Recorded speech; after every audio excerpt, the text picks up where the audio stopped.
बनारस की शांत गलियों में, जहां हर कोने पर गंगा की महक और मंदिरों की घंटियों का संगीत बसा रहता है, वहीं तीन दोस्त राहुल, आदित्य और विशाल जन्म से ही एक अटूट बंधन में बंधे थे। उनकी दोस्ती ऐसी थी कि हर मुश्किल को साथ पार कर लेते, हर खुशी को दोगुना कर देते। बचपन के दिन गंगा घाट पर कंचे खेलने से लेकर स्कूल में एक दूसरे का सहारा बनने तक उनकी दुनिया एक दूसरे के इर्द गिर्द ही घूमती थी। राहुल सबसे ज्यादा हंसमुख और सपने देखने वाला था। उसकी आंखों में बड़े सपने थे और दिल में जज्बा। आदित्य अपने शांत और व्यावहारिक स्वभाव के लिए जाना जाता था। हर समस्या का हल उसके पास होता। विशाल सबसे भावुक और दूसरों की मदद के लिए हमेशा तैयार रहने वाला था। विशाल के बिना उनकी दोस्ती अधूरी लगती थी। संघर्ष का समय स्कूल खत्म होने के बाद तीनों ने अलग अलग रास्ते चुने। राहुल ने इंजीनियरिंग की पढ़ाई शुरू की, आदित्य ने एमबीए का रास्ता अपनाया और विशाल ने अपने पिता की बीमारी के चलते सरकारी नौकरी ले ली। हालात बदल गए, लेकिन उनकी दोस्ती वैसी ही रही। एक दिन विशाल को पता चला कि उसके पिता को गंभीर बीमारी है।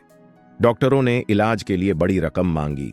विशाल के दिल में निराशा थी, लेकिन उसने अपने दोस्तों से मदद मांगने में कोई झिझक नहीं की। राहुल और आदित्य ने बिना एक पल गंवाए कहा, विशाल, तू चिंता मत कर, हम कुछ ना कुछ करेंगे। उन्होंने अपने सीमित संसाधनों से पैसे जुटाए और विशाल के पिता का इलाज शुरू हो सका। विशाल ने उस दिन अपनी आंखों में आंसू लिए कहा, तुम दोनों ने सिर्फ मेरे पिता की जान नहीं बचाई, बल्कि मेरी उम्मीद भी।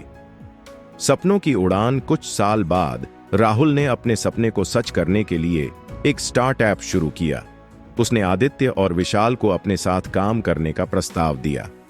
आदित्य ने अपनी मैनेजमेंट स्किल्स से बिजनेस को नई ऊंचाई पर पहुंचा दिया और विशाल ने अपनी मेहनत और ईमानदारी से उसे मजबूत बनाया। तीनों का साथ बिजनेस को रॉकेट की तरह ऊपर ले गया। लेकिन जैसे जैसे पैसा और शोहरत बढ़ी, वैसे वैसे रिश्तों में दरारें आनी शुरू हो गईं। राहुल के मन में यह भावना घर करने लगी कि आदित्य और विशाल उसकी मेहनत का क्रेडिट ले रहे हैं। विशाल ने राहुल से कहा, राहुल, हमारी दोस्ती पैसा या शोहरत से ऊपर है, ये मत भूल। लेकिन राहुल का जवाब था, यह मेरा बिजनेस है, मेरी मेहनत, तुम लोग सिर्फ सहायक हो। बिखराव का दर्द यह सुनकर विशाल और आदित्य के दिल टूट गए। उनके चेहरों पर दर्द साफ दिख रहा था। वे जानते थे कि राहुल का यह बदलाव उसकी सफलता और अहंकार के कारण है। उन्होंने चुपचाप स्टार्टअप छोड़ दिया। राहुल, जिसने हमेशा अपने दोस्तों पर गर्व किया था, अब अकेला महसूस करने लगा। विशाल ने वापस अपनी नौकरी में ध्यान लगाना शुरू कर दिया और आदित्य ने एक नई कंपनी में जॉब ले ली। राहुल का बिजनेस, जो दोस्ती की बुनियाद पर खड़ा था, धीरे धीरे गिरने लगा। उसे एहसास हुआ कि उसने अपने जीवन के सबसे बड़े खजाने, अपनी दोस्ती, को खो दिया है। पछतावे का बोझ राहुल ने एक दिन गंगा घाट पर विशाल और आदित्य को बुलाने का साहस किया। जब वे पहुंचे, उनके चेहरों पर पुरानी दोस्ती की चमक नहीं थी। राहुल ने टूटे हुए शब्दों में कहा, मैंने अपनी गलती मान ली है। मेरे अहंकार ने हम तीनों को अलग कर दिया। क्या मुझे माफ करोगे? विशाल की आंखें नम थीं। उसने कहा, राहुल, दोस्ती विश्वास पर टिकी होती है। इसे तोड़ने के बाद जोड़ना मुश्किल है, लेकिन अगर दिल से कोशिश करो तो नामुमकिन भी नहीं है। आदित्य ने भी कहा, हम माफ कर सकते हैं, लेकिन रिश्तों को फिर से बनाने में समय लगेगा। राहुल ने उनके पैर छू लिए। उसने वादा किया कि वह अपनी गलतियों को सुधारेगा। उस दिन तीनों दोस्तों ने फिर से गंगा घाट पर चाय की चुस्कियों के साथ अपने पुराने दिनों को याद किया। हालांकि सब कुछ पहले जैसा नहीं था, लेकिन यह एक नई शुरुआत थी।